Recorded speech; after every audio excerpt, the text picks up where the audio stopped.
They said she was kind, gentle, and full of smiles. But when her parents were poisoned on her 15th birthday, something inside her broke, and something else woke up. That night, the village buried an innocent girl. But the next night, she came back. Not for love, not for life, but for justice. This is the story of Chisom, the girl who wouldn't stay dead. The night was quiet in the small village of Olumba. A soft wind moved through the trees, brushing against the roofs like gentle fingers. The moon hung high, pale, round one. Everyone in the village knew the name Chisom. They said she was kind and gentle, polite, humble, full of smiles. But that was before her 15th birthday. Before everything changed. Her parents adored her. Her father was a carpenter. Her mother sold spices at the market. They didn't have much, but their home was filled with laughter. On her birthday, they threw her a small celebration. Lanterns glowed, drums echoed softly in the distance. Her mother cooked jollof rice, her father danced, and Chisom laughed. That laughter was the last joy she would ever know. Because love can hide poison. Later that night, her mother gasped, clutching her throat. Her father fell next, eyes wide in pain. The crowd screamed. By dawn, both were gone. Poison. Someone had poisoned the food.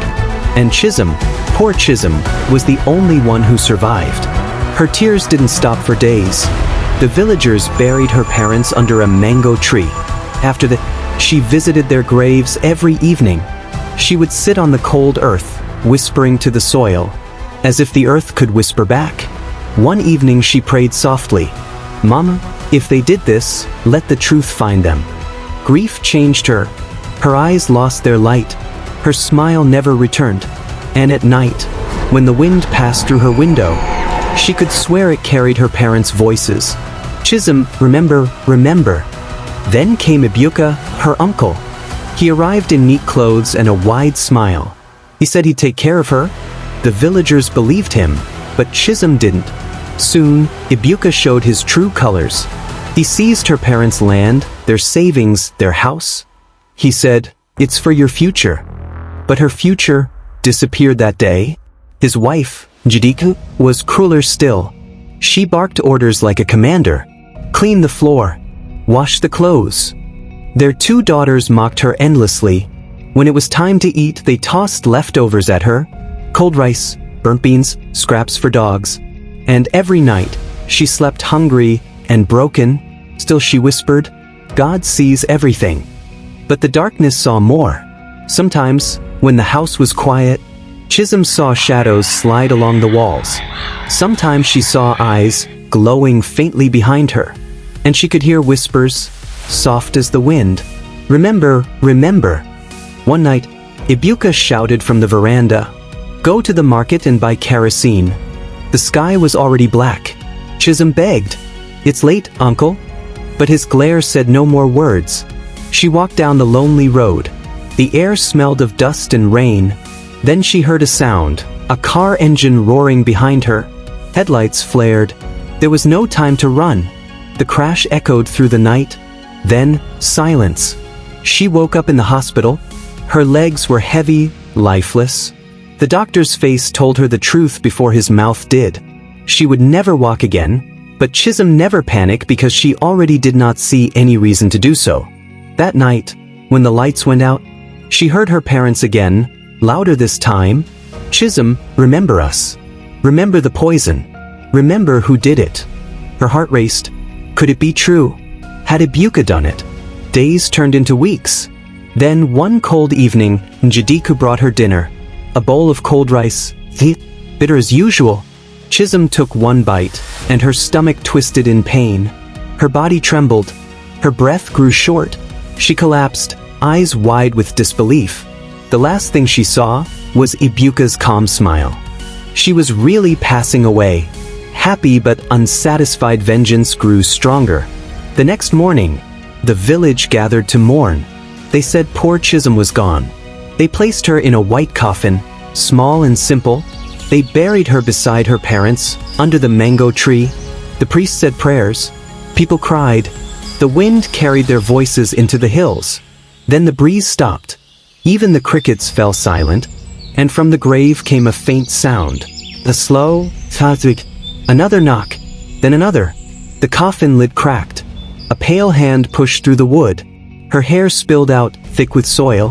Her lips parted, and a dark tear slid from her eye. A smell of wet earth and something old filled the air. Someone shouted, "She's alive." But no, she was not. Not anymore. She rose slowly, her back bending like something half-human, half-shadow. The moonlight hit her face, and her eyes glowed faint red. The villagers ran, screaming into the night. Only the spirits of her parents stood beside her. That night, she returned home. Each step she took left a dark print on the sand.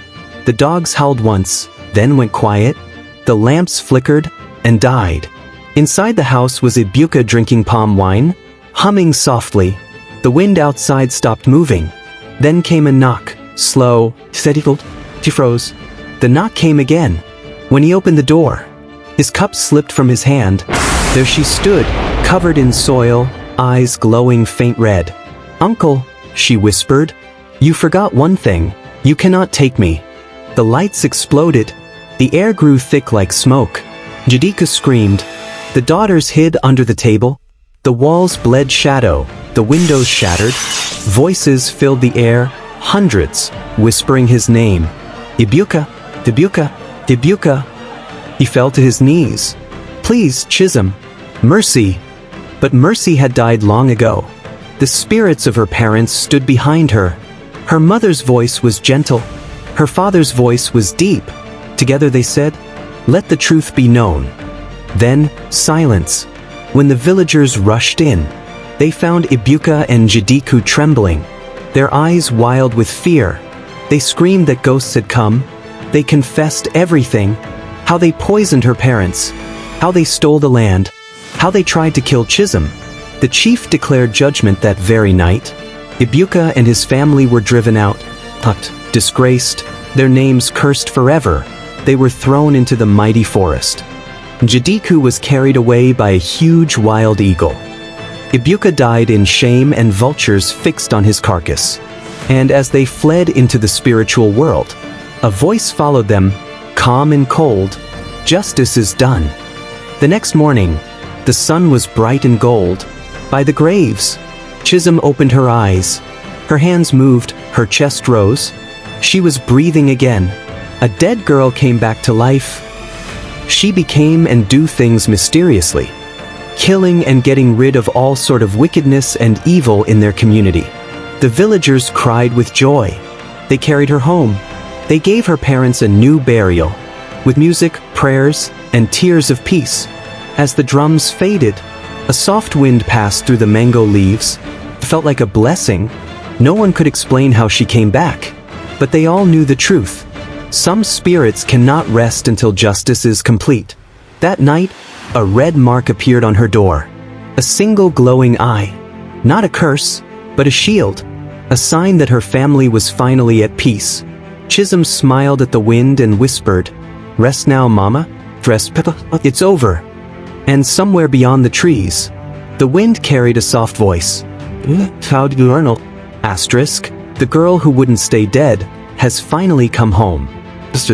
Evil may hide in silence, but truth always finds a voice.